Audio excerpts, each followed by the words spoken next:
of strength and power.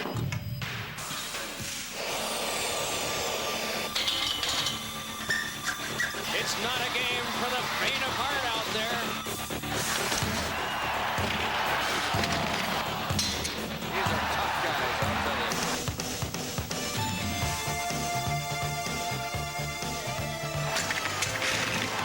Hey, this is good tough hockey.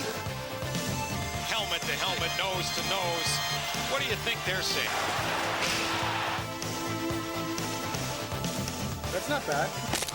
You can hear the crunching going on. This is going to be a physical battle. Not one of those glorified outside shooters. Don't come across the blue line with that. Man, what hitting! Holy moly!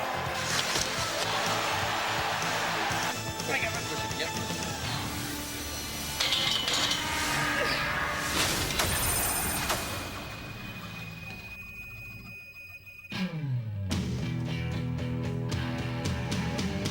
Old-time hockey. It's a term that represents an era when men roamed the rinks. Tough men like Eddie Shore, Big John Ferguson, and of course, Gordie Howe. Old number 9 never needed help working the corners. It's an era that hasn't been forgotten. Well, I love the old-time hockey, it's pretty much anything goes. You go out there, you hit anyone, and everyone sticks up for each other, and it was a good game back then. As a kid, you're cold, and it's the winter, and all you're just so determined to win the hockey game that you'll do anything. All I could picture is just having the snot come down your nose and maybe a cut and you're bleeding a little bit, or just ugly hockey. Today's NHL has evolved considerably, but it's still a man's game. You play some teams that really come after you and really try and be physical with you, and if you don't respond, they're going to lose some respect for you and push you around the rink. So when that happens, you got to respond and go right back at it. Hockey's ultimate code of toughness is the ability to play through pain. A lot of guys have to play hurt. I look at a guy that knowing that he's hurt and knowing that he still wants to play and get out there and he still gives 110%, I look at that, and that's toughness. It's something you just play through, and hopefully so you don't hurt the team. Maybe you can't contribute as much as long as you're not hurting your team. You have to stay out there. I don't believe he'll miss a shift. Not Dale Hunter. Now, he's the ultimate warrior. I mean, he epitomizes what a great team guy is all about. Don't tell me hockey players aren't tough. Oh, man. He won't even miss a shift. You'll see guys with stitches or black eyes from pucks and sticks, and you just go on and play. Those are part of the game. You expect that to happen. It's going to happen, and you just play through it. They had that grit in their teeth, and whether they're cut up or they're sore or they're bleeding, they're going to come out and beat on you again the next shift, and that's old-time hockey.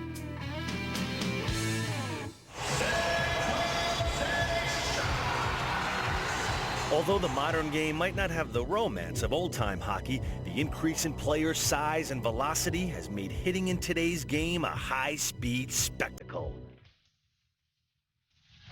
That's a hit, Check. That's going to be shown around the country. Hammered! Oh, what a hit at center ice. Boom! Don't you love it? Oh, was he ever freight trained?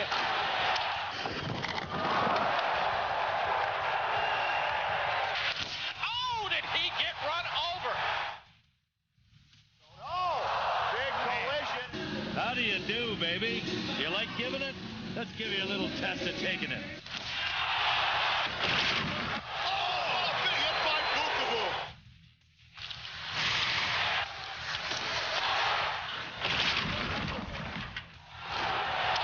Check your fillings, baby. Whoa, hello. Well, this is why we love the NHL.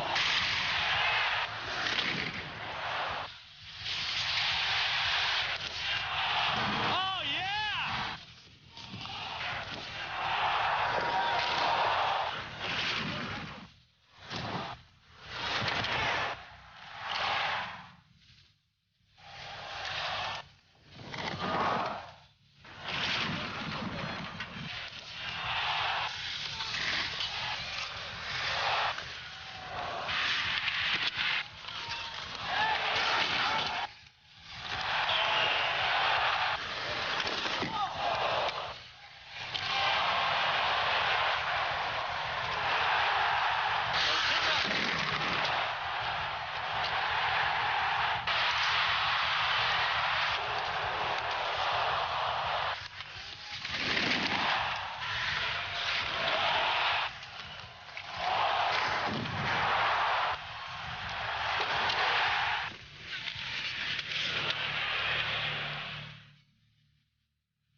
NHL heavyweights are defined in many ways. Washington's Chris Simon embodies them all.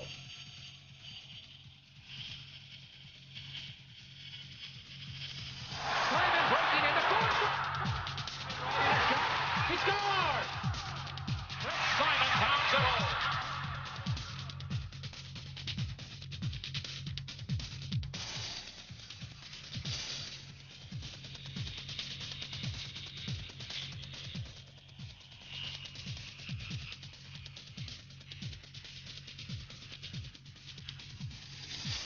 And now Simon has added a newfound enthusiasm for preparation to his impressive repertoire. For me to be the best that I want to be, I have to train, and took a while for me to get that through my head. But I had a couple injuries in 96, 97 season, and being that I wanted to get myself better and be able to play a full season, I came out here in California. Spending the last month of the summer out here last year was the best thing that I ever did. It was a start, and coming back out this summer is sort of going to take my game, I think, to another level. To reach that level, Simon has spent his last 2 summers in Venice Beach. Being out here really keeps me focused on training. That's why I'm here, and you know, there are a lot of distractions, but my distractions are fishing and my friends and family, and I'd rather spend time with them than train. Being at home means journeying back to Wawa, Ontario, where Chris credits his passionate and formulative beginnings. In Wawa, there's approximately 4,000 people, and I think you know, I've talked to everyone at least once, and it's my home. I was born and raised there, and well, I love it there. And the feeling is mutual, as Wawa's native son is galvanized in local lore for his international success. The people are great there. They're very supportive, you know, through the bad times and through the good times, and that's why I love it there so much. All my family lives there. I've had the same friends growing up, and you know, that's why I enjoy it there so much. I'll always live there, and Wawa's a special place, I think, to a lot of people. Once you live there, it's hard to leave. Once out of Wawa, however, Simon serves notice that the serenity of his upbringing does not travel with him to the NHL. When hair is coming, you've got to look out, because there's a lot of hair, there's a lot of body, and there's a lot of heart rate there in Chris Simon. And a superior set of hands. Chris Simon's elite offensive skills set him apart from the traditional NHL heavyweights. Chris Simon pounds it home. Simon often plays with the Caps' top unit and never looks out of place. 2-on-1. Bonded at Simon. He scores! Chris Simon is not just a tough guy. He can play this game. Well, when I play, I go out to help my team and do whatever it takes for us to win. Chris Simon gets it to settle down, now walks in front, shooting, he scores! Chris Simon walks from the far side of the net, all the way behind it, and then out. Well, I was always like more of a skilled player, and I guess what we call as a dangler. You know, I could score goals, make plays, but I realized that I had to do other things to get to the next level. And I've always had great coaching through the NHL, where they didn't just want me to fight. You know, they always wanted me to be a player and to be a complete player, and I wouldn't want to be anything less. The part-time dangler is now determined to dominate, anchored by his commitment to training. Simon says to the rest of the league, watch out. Like a specter chipped from the ice he roams, Rob Ray chills the hearts of all who face him.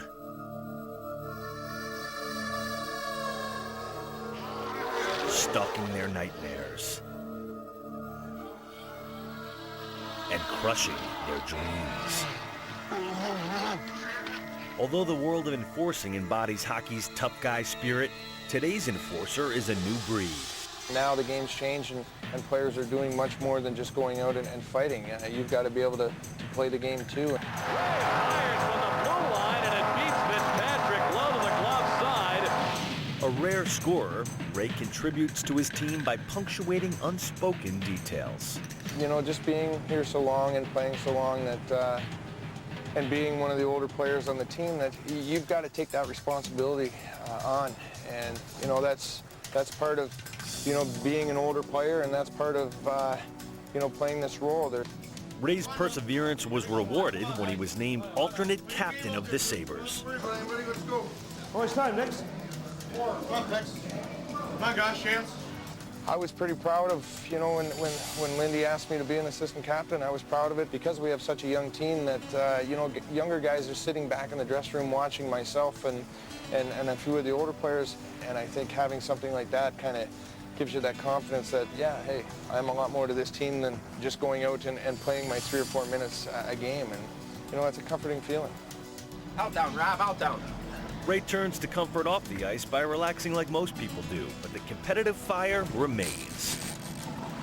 You sometimes could do more work trying to reel a fish like this than you do in a game. You can blow up the conditioning on the day you come fishing.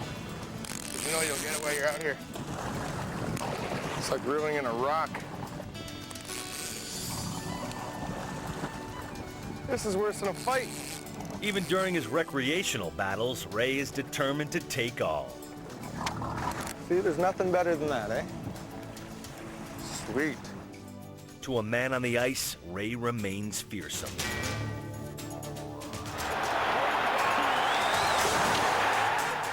But through the years, he has become more calculating in his craft. Puts a hard lick on Joe Ricci in the corner.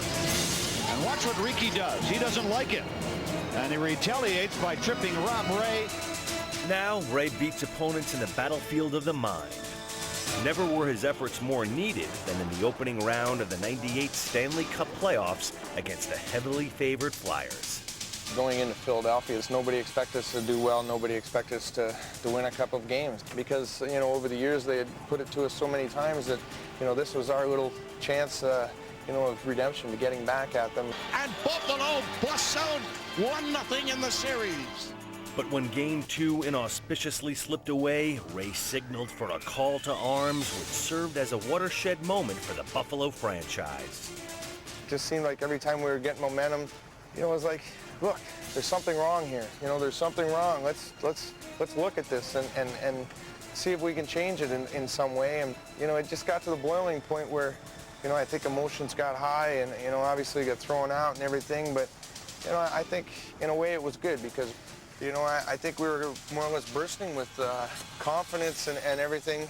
And, I think it was something that we sparked a fire in our guys' eyes. And, they came guns a-blazing when we hit third game back in Buffalo. The Sabres have officially taken complete control of this hockey game right now.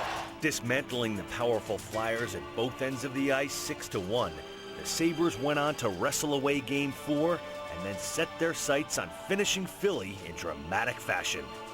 Shatan in front, off the plate, they score! That's it! And the Philadelphia Flyers are buffaloed by the Sabres in the first round. I think we caught a team off guard that maybe took us for granted. And by the time they realized what was going on, it was too late. And, I know for myself, it was a pretty good feeling. Unlike heavyweight Rob Ray, teammate and captain Michael Pekka patrols the rink with a schoolboy's appearance. But behind this innocent-looking 180-pounder lies the heart and demeanor of a true kamikaze. As far as the physical part of the game, I think a lot of it's just my personality. I really enjoy that part of the game. If things aren't going well in the game and we're in the locker room, then guys will say, come on, Pex, why don't you make one of those big open ice hits and get us going or something like that. Michael Pekka, the man you'd expect. And I say, well, if I can, I will. It's not something I'm going to go out of my way and try and do something stupid, but if opportunities present themselves, I certainly won't let them go.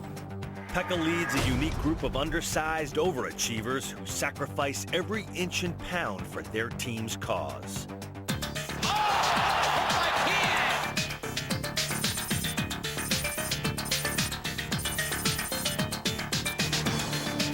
He is a piece of work. He plays it tough. He plays it mean.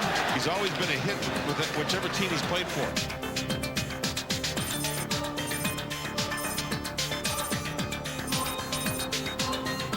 Dallas Drake is a great example. He goes out and does whatever it takes. Dallas Drake! This guy is a kamikaze. Rob DeMile's a great one.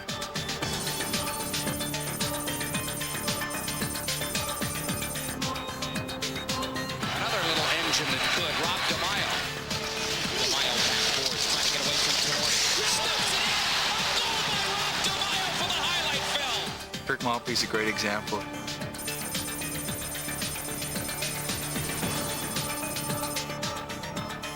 He has no regard for the size of his enemies. In our locker room, we play these guys. We certainly make a note to keep our heads up and be aware at all times when they're out on the ice, and for good reason, because they're all pretty good at it. Showing hard, boys. Not exactly a couple of heavyweights, but a couple of feisty characters that strap away. They score! Maltby's a kamikaze. Maltby in, Maltby! Score! Pound for pound, maybe the toughest in the National Hockey League. Hands up! Oh, my God! Oh, my God!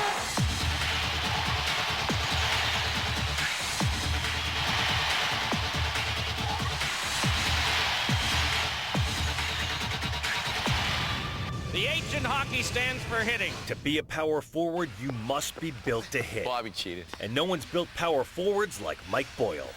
He hits Neely, he breaks in, shot, scores! Neely levels Racine in the corner. Stevens having to hurry. He's in. He can goal. He scores. Stevens with a great burst of speed. Moving in is Bill Guerin trying to get by. Backhander score!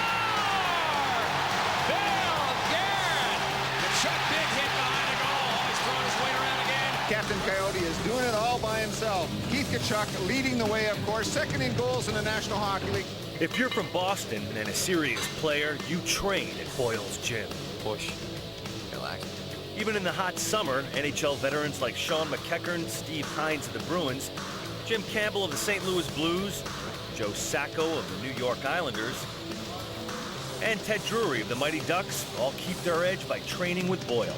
The former strength coach at Boston University built his reputation by building power forwards, guys who can bang and score. He's currently shaping former BU star Mike Greer, a man whose body spells potential. Back to me. Good. It's more than just his ties to BU that makes Boyle the first choice of Boston's best. His results with Bruins hero Cam Neely earned him his reputation.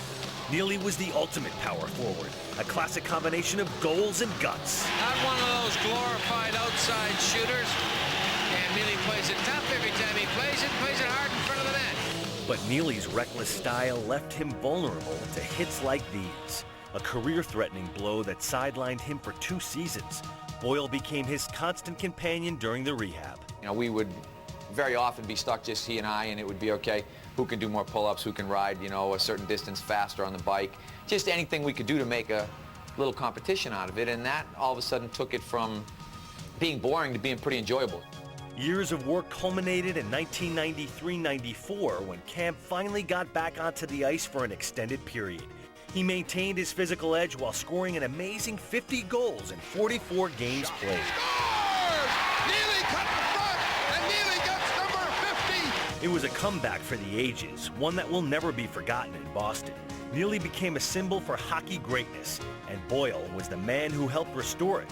His clients became a who's who of power forwards, like Kevin Stevens, a perennial all-star for the Pittsburgh Penguins in the early 1990s. The pass to Stevens, he scores! Kevin Stevens coming in off the wing. The Penguins have tied the series. Stevens lived out a power forward's dream in 1992. 54 goals, 254 penalty minutes, and a second hoist of Lord Stanley's Cup. Moving in is Bill Guerin trying to get by. Backhander score! Bill Guerin! It was yet another college product from Boston who led the Devils to their first cup. Unbelievable! In 1990, BU freshman Keith Tkachuk first started working with Boyle. Now he's an NHL All-Star with the Phoenix Coyotes. Keith Tkachuk is so good at driving to the net. I mean, he's the definition of a power forward in the National Hockey League. Weight training may be Boyle's trade, but even he admits that when it comes to power forwards, the great ones are born. I've had the pleasure of being able to work with Kevin Stevens, Cam Neely, Billy Guerin, Keith Tkachuk, Michael Greer, and one of the things that these guys all possessed in common, besides great competitiveness, was the body size to be able to do it. That guy is not a very easy guy to make. You know, you have to get a guy who is, 6'1" or 6'2" and already has more of a football player type physique. Greer, in fact, has an NFL body inherited from his father. A former NFL player, Bobby Greer, is now with the New England Patriots. His son has been training with Boyle since he entered BU in 1993. Moving it out in front, save, they score! Bates got it out in front, and Greer rammed it home. Greer's hard to move out of there. 6 feet tall, 250 pounds. Big kid. Weighed 255 pounds as a freshman.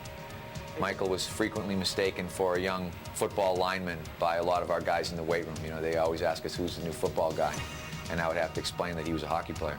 I'd never really done any lifting before in my life or any type of testing, so when I got in here we were testing bench and squat and pull-ups and everything, and like you said, doing body fat, so it was all new to me. Boyle helped transform a freshman walk-on into a sophomore All-American. Greer sailing down the right wing, crowd coming out of their seats. Here's Greer in, backhands it wide of the goal. College hockey had never seen such force. There's Greer again.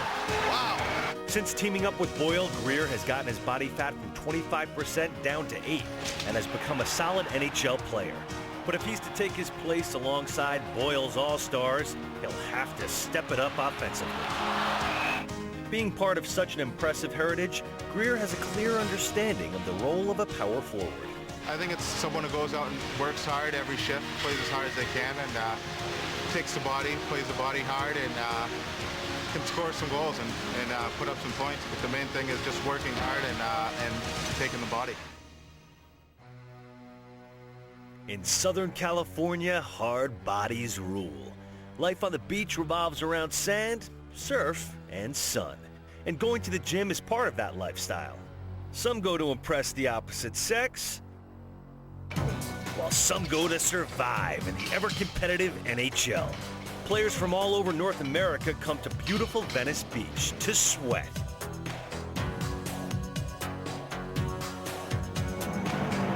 Blackhawks captain Chris Chelios was the pioneer out west. 6 years ago, I was in the gym and I was training with someone else, and I saw Alan May working out with TR, and it looked like something that was probably good for hockey, that circuit training. So I tried it a couple days, and you know, I made the big mistake of sticking with it, but it's helped me a lot over the years. Yeah, Chris is my first big-name athlete. The first summer, I just said to him, let me just show you what I can do for you.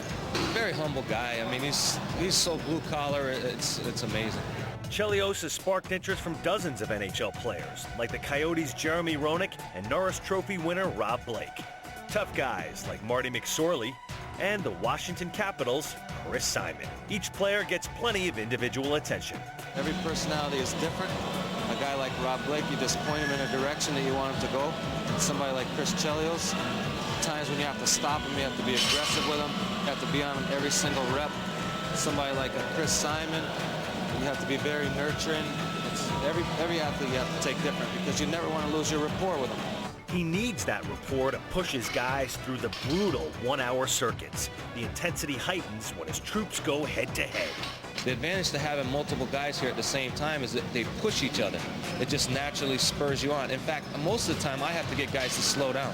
For those putting their heart and lungs through TR's torture for the first time, they hit a wall of resistance and an unpleasant aftershock.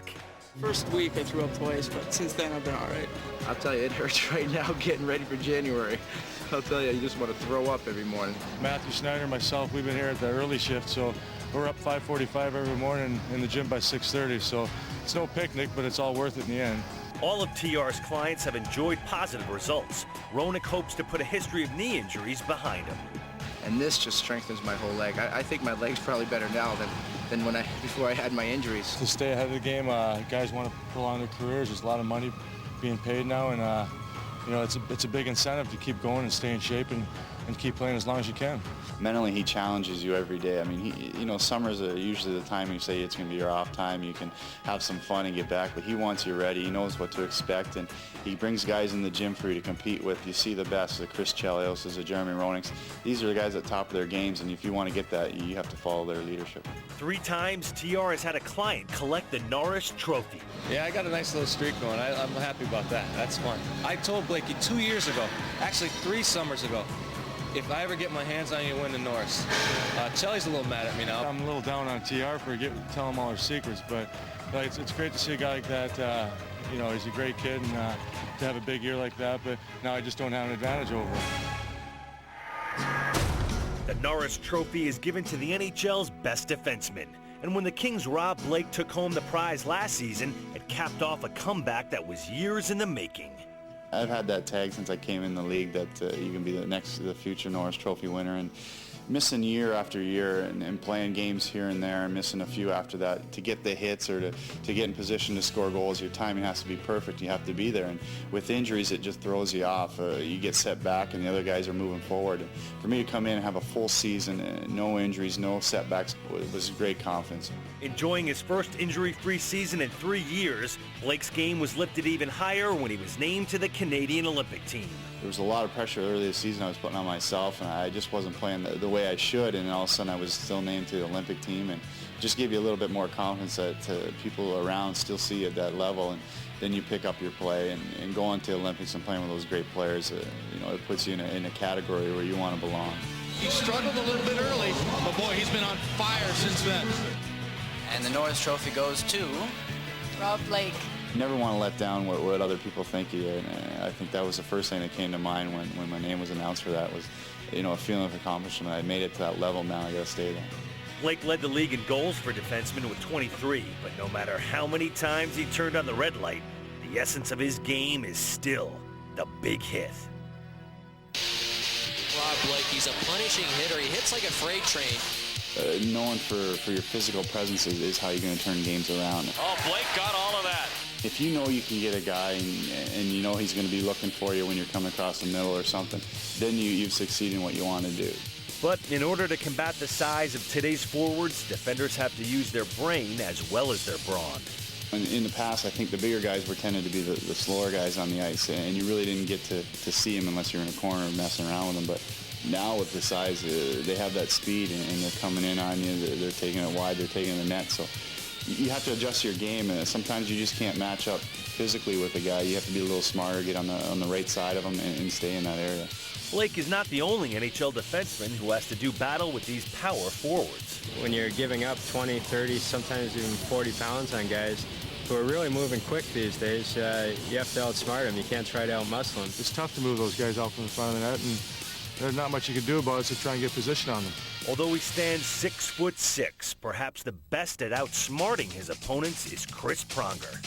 Boy, he can play defense. Whoa, he is something special. Play of Chris Pronger every single game in and game out. He continues to get better and better. Another defender who succeeds at taking on these mighty forwards is Darian Hatcher, whose game is not one of finesse, but brute strength. Heavy hit from Darian Hatcher. Pow! Right to the ice.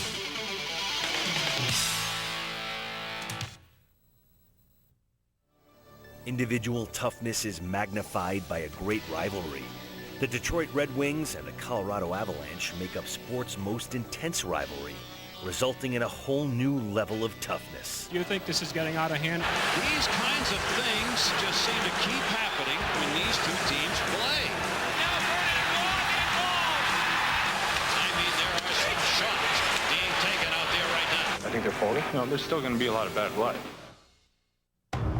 The Detroit Red Wings entered the '96 Western Conference Finals with the most wins in regular season history and prepared to face the Colorado Avalanche, a team laden with their own elite talent. These are the two that deserve to be here the most. The two best speed and skill teams in the entire Western Conference. The Wings' finesse was upstaged by a grittier opponent.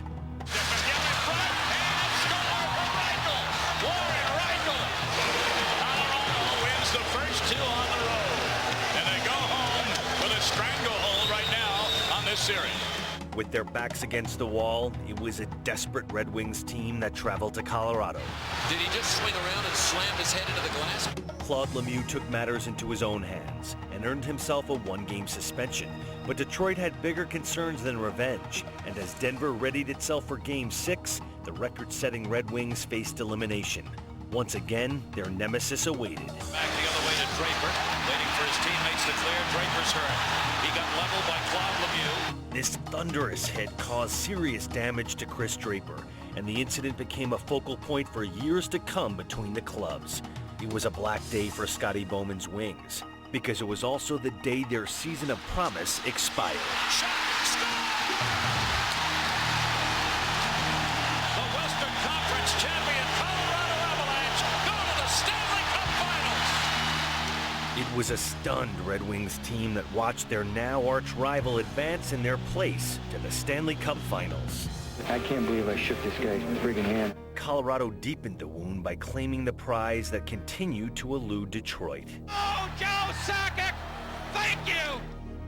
Bowman realized that if Detroit was going to compete with Colorado in 96-97, they would have to support their skilled players with additional muscle. We decided collectively that we had to get bigger. Marty LaPointe's played more. Darren McCarty's played more. Brendan Shanahan, what a big addition he was. Just the presence of Shanahan made the Wings a more formidable team. Half of Brendan Shanahan is worth 2 of anybody else. Hostile environments are the ultimate test for a hockey club. In their first trip to McNichols since elimination, Detroit would miss the injured Claude Lemieux, but they were still smarting from the prior year's disappointment and punished the Avalanche at every turn. Glenn blocked that one. Oh, what a shot by LaPointe! This is a war. Kucherov down. The bad blood was simmering, and 3 months later, it would boil over. Claude Lemieux was returning to Hockeytown for the first time since the incident. And once again, he and Chris Draper were in the spotlight. You know, I mean, the thing about it is, you know, you hear him saying that it's a dead issue and stuff, and then I pick up a paper in Chicago and he always has something to say, you know, so I mean, it's like, you know, who's holding on to it, him or me? Lemieux was behind enemy lines, and it was only a matter of time before the inevitable payback. Ironically, it was 2 unlikely combatants who touched off a brawl that found Lemieux in no man's land. Oh my goodness! You never know when to expect it. How about this? Ferdinand Waugh! Welcome back to old-time hockey. The wildest game of the year had seen Detroit settle 1 score. Overtime was their chance to finish the job.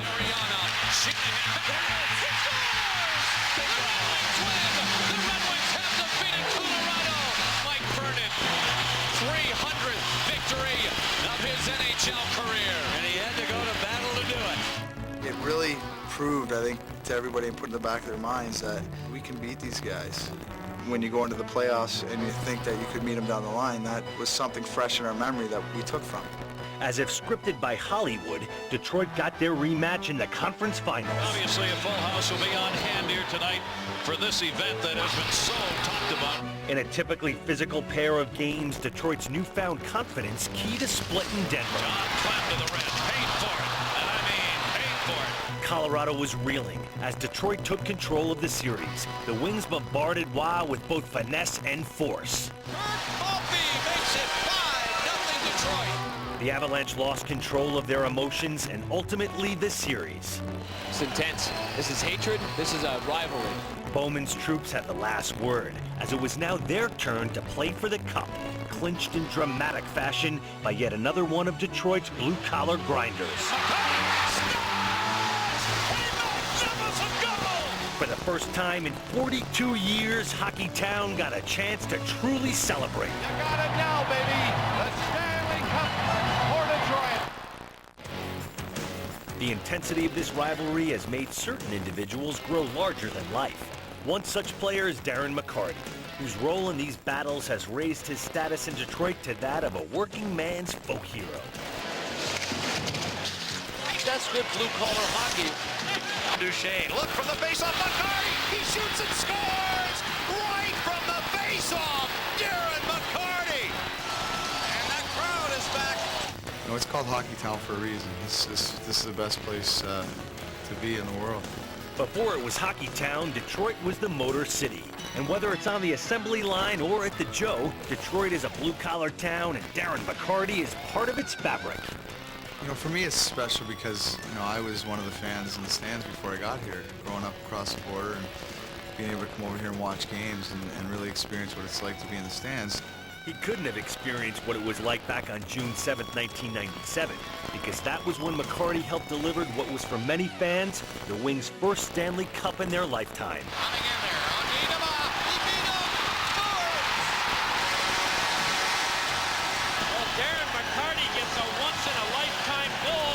A goal that lifted the spirits of an entire city, making dreams come true for every fan in Hockeytown. Now Darren is chasing some additional dreams of his own, going on stage as a rock and roll star. It's something you live for. It's things you haven't done before, and you know, it's give you a big kick. Darren now performs part-time for another team, Grinder, as the lead vocalist. Like he is at the rink, McCarty is high energy. When you're out on the ice, it kind of goes back to the adrenaline that you've somehow had this feeling before. To play in front of 20,000 people on the ice, but you have some confidence in what you're doing. You get out in front of the stage and you're screaming and yelling, and people scream and yell back, and just the energy, it's more intense for a shorter period of time. Proceeds from his fantasy help injured teammates Sergei Monatsakanov and Vladdy Konstantinov.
McCarty remains one with the people of Detroit.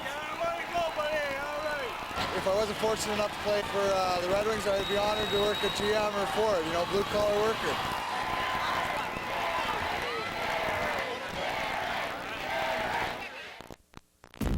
For hockey players the world over, the National Hockey League is the pinnacle of their sport.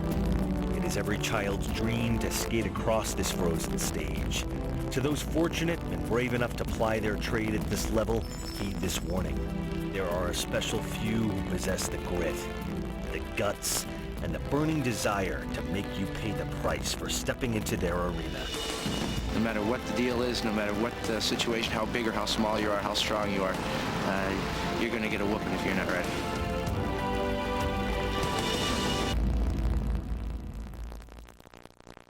You know what? Don't go, ow.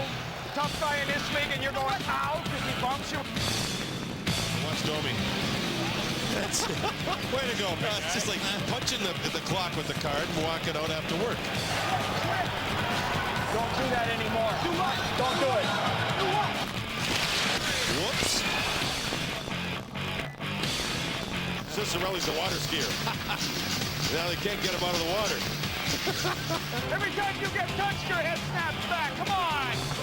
Huh?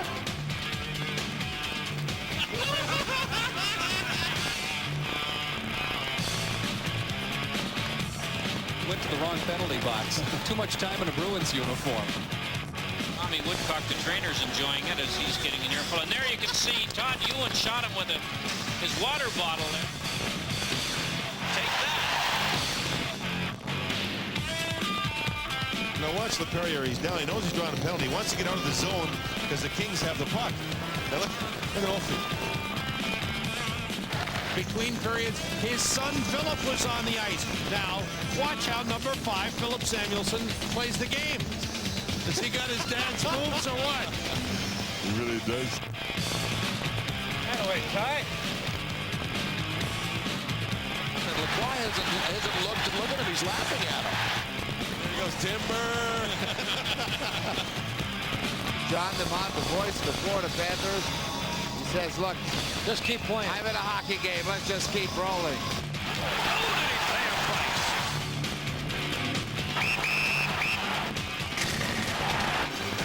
Scotty cleaning off the lens on the camera. Thank you very much.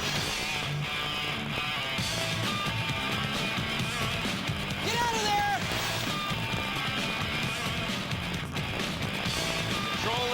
Lindros. That's the task at hand, and it's not an easy task.